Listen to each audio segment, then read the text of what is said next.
এক বছর ধরে কর্মক্ষেত্রে অনুপস্থিত থেকেও প্রতি মাসে বেতন তুলছেন মানিকগঞ্জের শিবালয় উপজেলার আমডালা ২৫ নম্বর সরকারি প্রাথমিক বিদ্যালয়ের সহকারী শিক্ষক মোহাম্মদ গিয়াসউদ্দিন।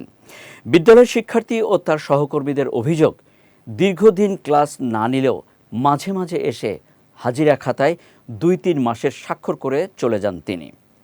বিদ্যালয়ের প্রধান শিক্ষক বলছেন, অভিযুক্ত শিক্ষক নিজের জেলা অফিসে সংযুক্তির বিষয়টি মৌখিকভাবে জানালেও কোনো লিখিত নির্দেশনা জমা দেননি।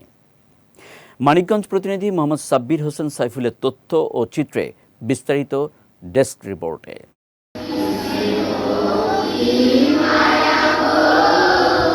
মানিকগঞ্জের শিবালয় উপজেলার আমডালা ২৫ নম্বর সরকারি প্রাথমিক বিদ্যালয়। বিদ্যালয়টিতে অধ্যয়ন করছে কয়েকশো শিক্ষার্থী। তবে বিদ্যালয়ের সহকারী শিক্ষক মোহাম্মদ গিয়াসউদ্দিন এক বছর ধরে অনুপস্থিত রয়েছেন কর্মক্ষেত্রে।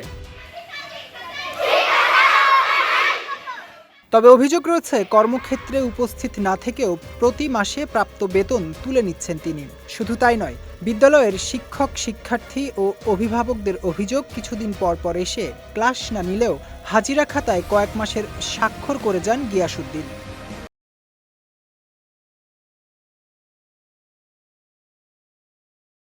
একজন সরকারি টিচার বাচ্চাদের পড়ান না, কিভাবে স্যালারি পায়? তার তো কাজ এটা বাচ্চাদের পড়ানো, সেটা সে কিভাবে নেয় স্যালারি বাচ্চাদের না পড়ায়? প্রাক প্রাথমিক থেকে অনেক পড়াইতেছি, কিন্তু এর মাঝে আমি গিয়ার স্যারে দেখি নাই। আমরা রেগুলার সাইন করছি, আর উনি 1 বছর যাবত কিভাবে হাজিরা খাতায় সাইন করছে এটা আমাদের জানা নেই।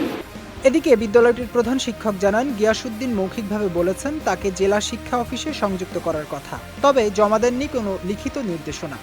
এটা আমি ওনাকে বলেছিলাম যে আপনি নেন, আমার কোনো আপত্তি নাই, তবে আমাকে একটা ডকুমেন্টস দিলে আমি সব লিস্ট দিই।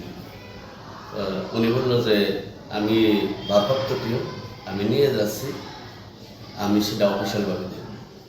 তবে এই বিষয়ে গিয়াসউদ্দিনের দাবি, জেলা প্রাথমিক শিক্ষা অফিসারের মৌখিক নির্দেশেই অফিসে সংযুক্ত আছেন তিনি।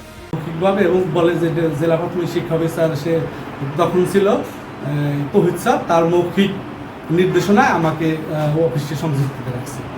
জেলা শিক্ষা কর্মকর্তা জানান, নিয়ম বহির্ভূতভাবে কেউ ডেপুটেশনে থাকলে তার বিরুদ্ধে নেওয়া হবে আইনগত ব্যবস্থা। যদি কেউ অবৈধভাবে মানে নীতিমালা বহির্ভূতভাবে কোথাও ডেপুটেশনে থাকে এবং সেটার জন্য তাকে উপযুক্ত কারণ দর্শানো হবে এবং প্রমাণিত হইলে তার এই অপরাধ তাকে শাস্তির আওতায় আসতে হবে। শিক্ষার্থীদের কথা মাথায় রেখে অতি দ্রুত বিষয়টি খতিয়ে দেখে যথাযথ পদক্ষেপ নিতে সংশ্লিষ্টদের প্রতি আহ্বান জানিয়েছেন শিক্ষক, শিক্ষার্থী ও অভিভাবকরা। বিজয় টিভি নিউজ ডেস্ক।